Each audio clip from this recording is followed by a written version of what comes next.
friends, I'm Steph from cheapskatecook.com. Welcome to my kitchen. Not my kitchen, actually. My kitchen's still a mess, so we are still not in my kitchen.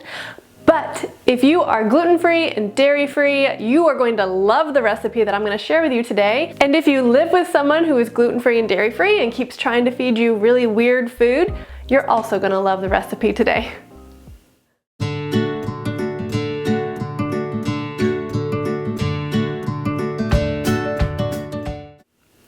Okay, so gluten-free, dairy-free. We were gluten-free and dairy-free for a lot of years, and we were on a tight budget, and even though we had some flexibility because not all of us were gluten-free and dairy-free, we found lots of different ways to save money and eat healthy and eat gluten-free and dairy-free on a budget. Question, are you gluten-free or dairy-free, or were you during a certain season of your life? And what was your favorite recipe when you're gluten-free and dairy-free? I would love to hear from you. Let me know in the comments below. Don't forget, if you like where this video is heading, hit the like and subscribe button. Honestly, one of the best things that you can do if you have food allergies and you're on a tight budget is to stop trying to find all of those like little fancy fake substitutes for the gluten and the dairy, because those are really expensive and a lot of times they don't even taste that good. So if you just find the recipes that you love that are naturally gluten-free and dairy-free and stick to those, you're gonna be a lot happier. So for me, rather than trying to find a gluten-free dairy-free pizza or a gluten-free dairy-free macaroni and cheese, I just really loved burrito bowls because they were so flexible, and even though you can totally make those with gluten and dairy, you can make them really delicious without gluten and dairy, and it's not that hard or expensive. So that's my #1 tip if you are gluten-free and dairy-free.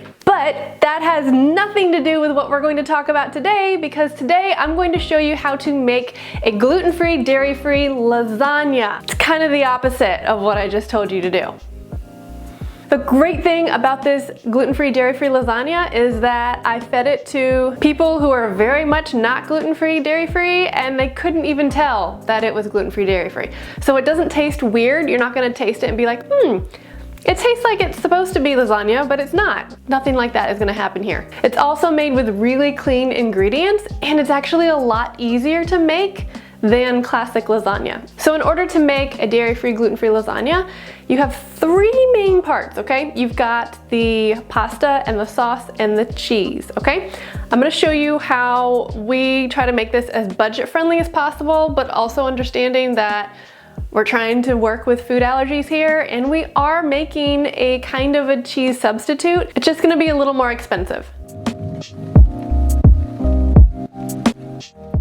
For the pasta, here's what I have learned. Gluten-free lasagna noodles are really hard to find, and they're kind of expensive. So rather than trying to find gluten-free lasagna noodles that actually taste good and that aren't super expensive, I just use my favorite penne pasta. It's from Aldi, it's gluten-free, it's one of the less expensive and more delicious gluten-free pastas that you can find, and that's what I use. So it's more like a pasta bake, but it still tastes like lasagna. If you have food allergies or you're on a tight budget, you know all about just trying to make it work for you. So in this case, we are making it work for us. For the sauce, just use whatever you want that fits with your food allergies. So I just found something from Aldi because I was already there buying pasta. It was really delicious, it was not too expensive, just find what works for you. You can also make some yourself. There are all kinds of recipes out there. I have one on my blog, in fact. But if we're talking about a simple, real food, allergy-friendly dinner, I've found that clean pasta sauce is fairly easy to find, it's not too expensive, and so that's just not something that I'm going to normally make myself.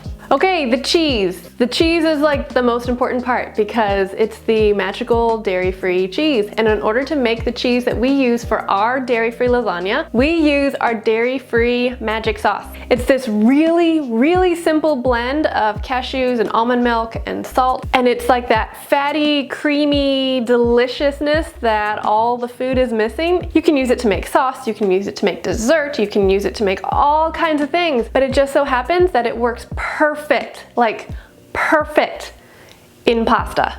I made a whole video about how to make our dairy-free magic sauce. It's like just throw things in a blender. It's really simple. So go check that out before you make the lasagna. The other thing you're probably going to want is some ground meat. If you are vegan, you can totally skip this. If you are just gluten-free and dairy-free and you're trying to find a delicious pasta bake, I highly recommend that you add meat because it's delicious, first of all, and it's just going to be one of those things that makes it taste more like lasagna or like a classic pasta bake. I just used plain ground beef and I added some salt in while I was browning it. Really, really simple.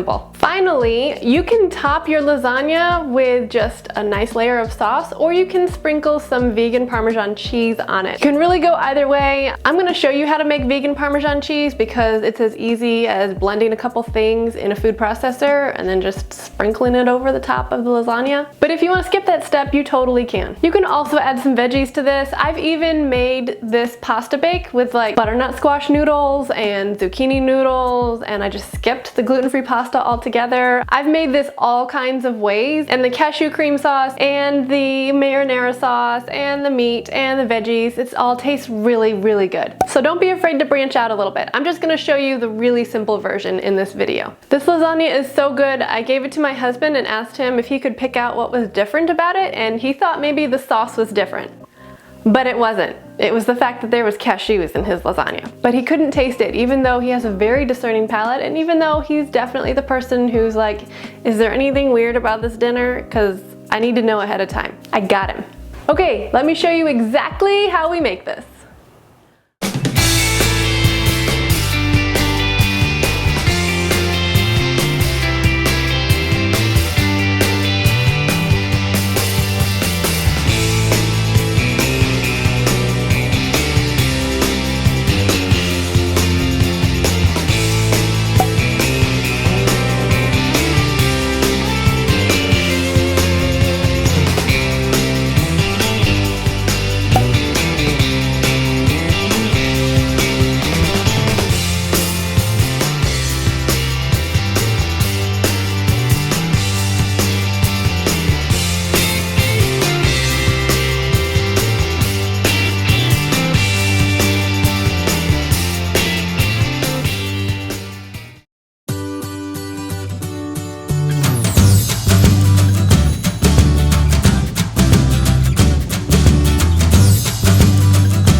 Okay, that's how you make gluten-free, dairy-free lasagna. I hope you enjoyed seeing the process. I hope it kind of broke it down and made it look really simple.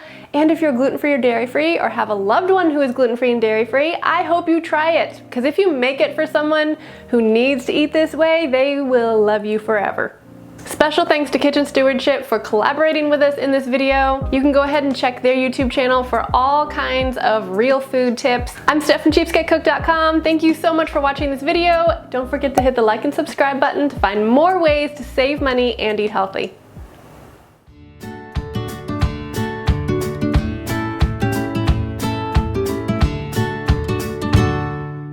Real quick, if you want to see more like day-to-day saving money and eating healthy, you should follow me on Instagram because I'm on stories all the time. I'm constantly sharing budget-friendly ways to eat real food and stay sane in the kitchen. Plus, you get a sneak peek into our life that I don't talk about a whole lot here, like our farmhouse and homeschooling and just general life craziness. The more delicious the whole thing is, and no, that kind of is obvious. Okay, enough of that. Thank you so much for doing something. What was I saying? I think that's everything, right? We talked about everything? Let's hurry up and make this.